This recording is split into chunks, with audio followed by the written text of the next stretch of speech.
Welcome to Stardew Valley. Here, you gotta work together with other players in order to fulfill Grandpa's goals and restore the community center. Now, in order to do so, you're gonna have to fish and mine and water plants and dig for artifacts and make friends, maybe even get married.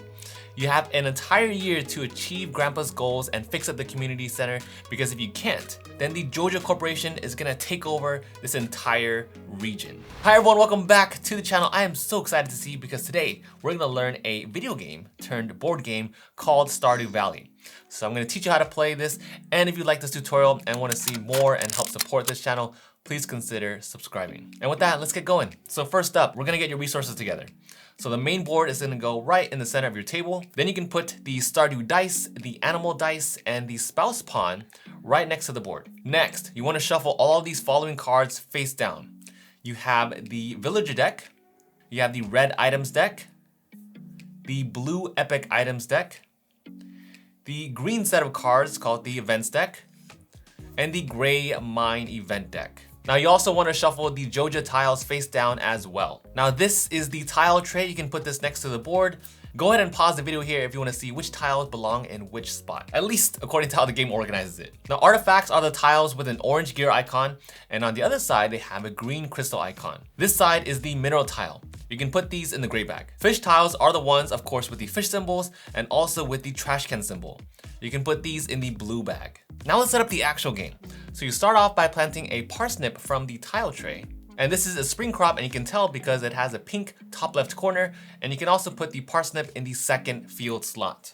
Notice how there's a normal side and a side with a star called the quality side. You'll always start planting crops starting with the normal side face up. And then just like the video game, we gotta forage for some trees. So we have to set up the trees first by looking for these mushroom icons on the board. Mix 11 of the pink spring forageable tiles and put one face down in each of these mushroom icons on the board called a foraging spot. And then look for 4 tree icons on the board as well, and then put the pink spring trees there as well with the tree side facing up. Now we gotta see which fish are in season. So draw 5 random fish from the bag and put them in the water on the bottom of the board where it says the fish track. You always want to fill the fish track starting with the rightmost slot. Then sort the mine level deck so that number 1 is on top and that number 12 is on the bottom, and then put the stack face down in its slot on the top right corner of the board. You can also shuffle the map cards deck and reveal 1 card to put in the slot right below the mines deck as well. Next up, we have the seasons deck. So for these, you want to separate these cards by season and take out the 4 cards that say the last days of spring, summer, fall, and winter. And then shuffle each of these decks individually and put the last day card at the end of each deck. So we're gonna start with spring and end with winter. So you'll have your shuffled spring deck and the last card on the bottom of that, and then a shuffled summer deck with the last summer card on the bottom of that, and so on. Now put this entire complete deck on the season slot at the very bottom of the board. Now if it's your first time playing, the game does recommend that you use the standard season cards with the green apple symbol called Junimo. So we'll go ahead and set it up that way for this video. Okay, so we're almost done with the setup. So now at the top of the board, you'll see 6 of these slots. These are community center rooms. Draw 1 random bundle card that matches each room and put it face down at each location. And then shuffle these cards called the goal deck, and then draw 4 cards to put face up on Grandpa's letter on the top left corner of the board. These are gonna act as goals for the game. Next, you wanna have each player pick 1 out of the 4 player boards and then take a matching colored pawn. Then you can pick 1 of the 4 starting tools to claim, and then put the tool on the 0 space of your player board where it says starting tool. And then the game says whoever recommended playing Stardew Valley is the one who gets to decide who is going to go first. They're going to give them this starting token, and you can all as a group decide whether it is a cat or a dog. And then everyone starts off with 3 gold. So here is an overall layout of the game. And that is the setup. So if you're liking this video so far, leave a like on the video down below. So now, how do we play this game? The goal is to work together in order to complete all of Grandpa's objectives and restore the community center. You have 3 phases in Stardew Valley. First, a new season is going to begin, and the starting player draws a card from the season deck. And then you perform whatever is listed on the card. So for this very first card, for spring, it lists 3 symbols, and page 10 of the rulebook will give you all the info you need about each symbol. We're gonna go over 3 just as an example. So in this case, you have a water drop, and that means it's gonna rain on your farm. So all of your plants are going to grow, and they'll move over 1 space over to the right. The cat symbol means our pet is going to wander around to another player. So the starting player moves to the player to the left. And the shipping bin means that we can trade and sell resources. Because normally we'd have to go over to Pierre's shop in the town in order to do so. So if you're playing the full game, sometimes you'll also draw a festival card. Now these are very straightforward, just follow what the card says. In this case, we would roll animal dice, and if we roll a chicken, then we gain 5 gold for each chicken rolled, assuming that we already have chicken in the farm. So that's it, we just draw 1 season card. Now we move on to phase 2. So now here we just kind of talk and discuss about what we're gonna do for the very first day of the season. Here we can also trade any item or cards and talk about what we wanna do on our turn. And then we can visit any part of Stardew Valley by taking your pawn and putting it on a rectangle label that is shown on the map. That's it. Discuss, trade, and set our pawns at a certain location. And then we're gonna move on to phase 3, which is the action phase. So again, whoever has the pet is the one that's gonna go first, and they're gonna take all their actions before the next person goes. So for your next turn, you can either take 2 actions wherever you currently are, but you cannot move if you do that, or if you take 1 action, you can then move right after and then take a second action at your new location. You don't have to perform an action if you don't want to, but actions are specific to the place that you're currently at. And there are 13 actions total. We're gonna go over them one by one. Don't worry, I'm gonna make it super simple for you. So if we're at the farm, which is this huge white square over here, naturally we can water our crops, which means that they are gonna grow. And we're gonna move the crop tiles over to the right. And if they come off the track, that means they are ripe enough for us to collect and go into our inventory. If you don't have enough space in your inventory, you do have to discard a resource in order to make room, or discard the crop that just became ripe. Now there are 2 things to note here. The 3 space does count as both a red and a green. Now why does that matter? Because sometimes when you're drawing a season card, you can actually draw a crow symbol. That means crows are going to eat your crops. So red crows will eat the red crops and green crows will eat the green crops. You would pick 1 crop to get discarded from the crop that's currently located in each section. Now the other action that you can do at a farm is to collect from animals. Here you will roll 3 animal dice, and once you have animals, they'll generate a resource for each die rolled. So if 2 players have 2 cows and they roll 2 cow icons, then you get 4 bottles of milk. All right, so I am throwing a ton of information at you. Let's break it down real quick and see what's going on. First player drew a season card, and then we resolved it step by step, and now we are planning out, because we're moving from phase 1 to phase 2, we drew a season card, and now we're planning out exactly what we're gonna do in our turn. We're setting our pawns to a specific location that's on the board. Now, in the action phase, which is phase 3, we can choose to perform 2 actions and not move, or take an action, move once, and then take another action at your new location. So if I were to go to the farm, I can either water my crops by moving them over to the right, or I can collect from animals by rolling the 3 animal dice, which will tell us how many things that they're making. See, it's not bad, right? So now let's go over to the forest and we'll do some river fishing. Now, if you want to go fishing, you're gonna have to make sure that you're visiting a spot that there's actually fish in. So if I'm river fishing, then I have to make sure that there are blue fish on the fishing track. Then in order to try to catch a fish or multiple fish, you roll all 3 Stardew dice, and each die can be assigned to 1 fish. You can actually catch more than 1 fish. So if this is my roll, I can actually catch 1 walleye and 1 shad, since they both cost 1 Junimo each. Now you also have legendary fish, which stay here on the fish track and they never get discarded from season cards. And if a fish track movement is going to push them off the board, they actually just get returned to the bag, because normally fish don't return to the bag. Some fish do have a crab pot requirement. Now that means that you'll have to bait them by discarding bug meat. So you don't actually roll dice for these. You still do roll dice for fishing in general, so it is possible for you to catch a fish and still catch a crab pot fish all in 1 action. Now, a couple other things about fishing. If you get a bad roll, you can, if you want to, take a trash tile, and all it does is just free up a slot on the fish track. And also, if you see treasure chests, they'll have a left arrow. And that means that if you catch a fish to the left of the treasure chest, then that chest is going to get discarded, and then you gain an item card. And last thing to reiterate, make sure fish do not return to the bag unless it is one of the 4 legendary fish. All right, so now let's move on to the ranch. So let's go ahead and visit Marnie. Here we can buy animals so we can take care of them at the farm. You can buy an animal as long as you have a building to take care of them for, like the coop for chicken, for instance. And you also have to make sure you have the gold required in order to pay for the animal. Now, if you're wondering where you get buildings from, you get them from the mountain. So let's go ahead and go there next. If you're at the mountain and you have enough resources like wood and stones and gold, you can visit Robin in order to construct buildings. All you do is discard those items and take the building in order to buy a coop, and the top of the tile will tell you exactly which animals will need this kind of housing. Now, since you're at the mountain, you can also explore the mine, and this is how you get stones and ores and geodes and a bunch of other resources. If you explore the mine, you roll 2 Stardew dice, and the current map card will tell you what your roll means. So if I rolled a star drop and a heart, I could get 1 geode or 2 ores. Now you do have to be careful because some mines do have monsters in them, and if you end up getting a skull, you actually activate the monster ability. You can find the monster ability on the mine level card right above it. This card is going to tell you every resource available on this particular mine, along with the type of monsters here and the monster ability, like the slime for instance. For this one, nothing happens. And to avoid spoiling any other monster levels, just know that other monster abilities will trigger as well. Now some cards will also show you staircases. This is how you're going to descend down the mine to the next level. Again, just follow the symbols, all described here, to see exactly what happens as you roll different symbols. And once you reach the final level of the mine, you can actually pick up an epic item. So we can buy buildings, we can explore the mine. The third option is to, of course, do some fishing, specifically lake fishing, exact same thing as before, except now you can fish for the green fish. All right, so we visited half the places already.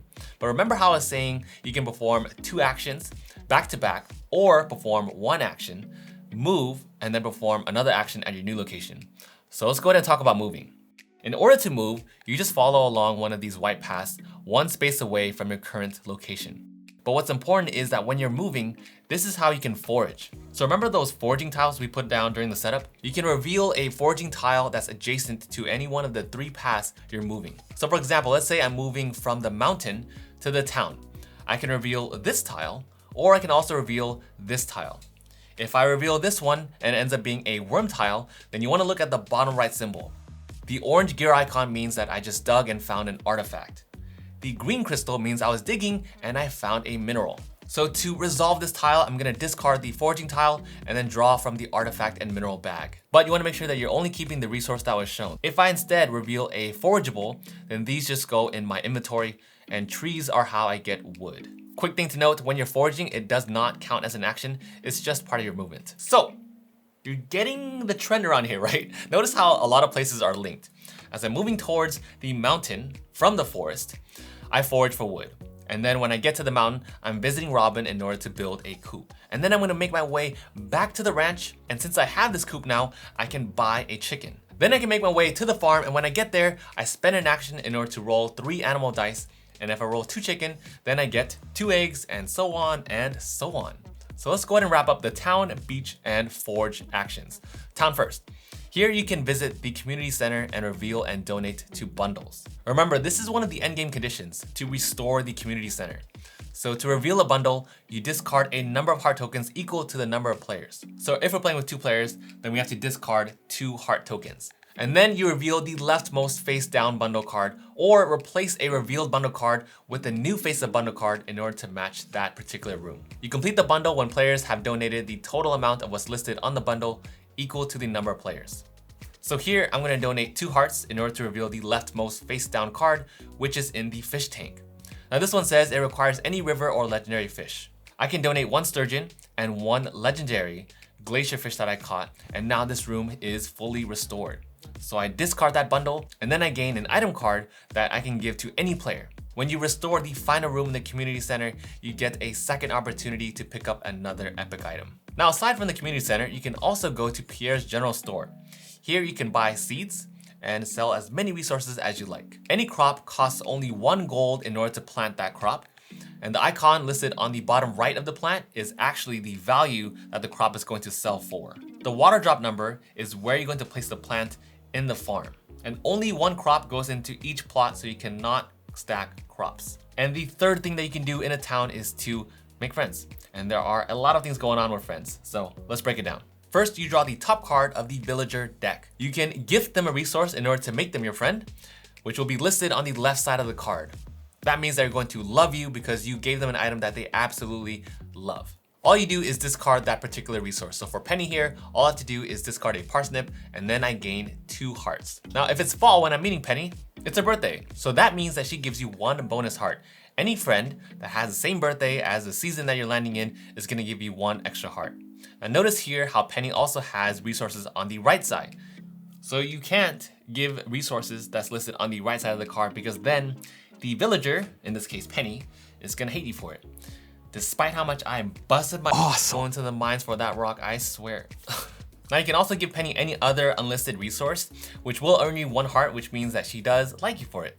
Now if you see this icon, that means that you can also marry the villager, but you have to have gained the mermaid's pendant. Now if you have that pendant, you're going to attach it to one of your villager friends, take the purple spouse pawn, and during the planning phase, you can actually put the purple pawn on any location on the map and then give you 1 additional action at that location, and they have access to everything that you have. They just can't trigger end of turn effects, and we'll get to those. And there are 2 more things. So each villager will also have an ability listed that you gain, and if you drew a villager, but you don't want to be their friend, you discard them. Can you imagine going to one of your friends and be like, hey, I know we've been friends for like 10 years and it's spring, so your birthday is around this time, but I have no resources that you love or that you like, so I'm discarding you. Okay, so we're almost done. Hang in there. We're gonna visit the beach now. But for that, super easy because it's just ocean fishing and you know how that works by now. And now we get to the final location, which is the forge.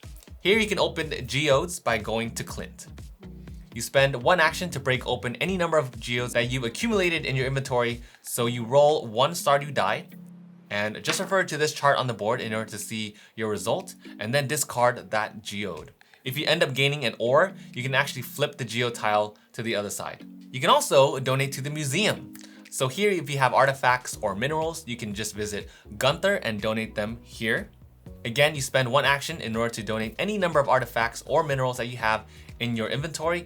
And notice here how they all have letters on them. Now that means that those artifacts that you're donating have to have letters that match to the slot that they're going to. Question marks are considered wild and they can go in any slot. And this is a 3rd way that you can gain epic items because if you fill up 1 entire column, then the museum is going to grant you 1 epic item. All right, so we've started our season. We talked about our plan. And then on our turn, we either performed double actions at 1 location or move action and then move. Actions like we've done at the many places that we've talked about so far. Now at the end of your turn, there are 4 different things that you can trigger, but you can only trigger 1 of them at the end of your turn. You can build your own staircase by discarding a number of stones equal to your player count and descend down the mine by revealing the next map card. So again, 2 players, 2 stones, there goes the staircase, I reveal the next map card, and boom, I'm on to the next level. The second thing that you can do in this game is to pet your animal. So you can discard the listed heart tokens to flip them over in order to flip your animals over to the happy side. The third thing is that we can discard 1 heart token or 5 gold in order to remove the Joja tile. These are revealed from season cards and they will say something pretty bad, like no fishing is allowed at the lake. And lastly, you can upgrade your starting tool by discarding the resource listed on it. So if it's the end of my turn, and I want to upgrade my level 0 training rod to a level 1 bamboo rod, then I have to discard 5 gold. Now when I fish, I can refill one of the fishing dice. And lastly, at the end of each season, you'll see the end of season card. You just follow what's listed on there, and you'll also notice that on your player board, it also says profession upgrades. At the end of every season, you gain 1 profession upgrade that you can put here. So since I started with fishing, I draw 2 profession upgrades and then pick 1 to store right over here. Then you just keep going and you all win if you're able to achieve all of Grandpa's goals and simultaneously restore 6 of the community center rooms before the last season ends. Bam, you win. If not, then the JoJo Corporation will take over and you lose. Now the game also does have different difficulties and game length that you can adjust as well, along with some solo play. And that, my friends, is Stardew Valley. Thank you all so much for being here, for watching this video. I hope you all enjoyed this tutorial and have a great time fishing and mining and making friends in Stardew Valley.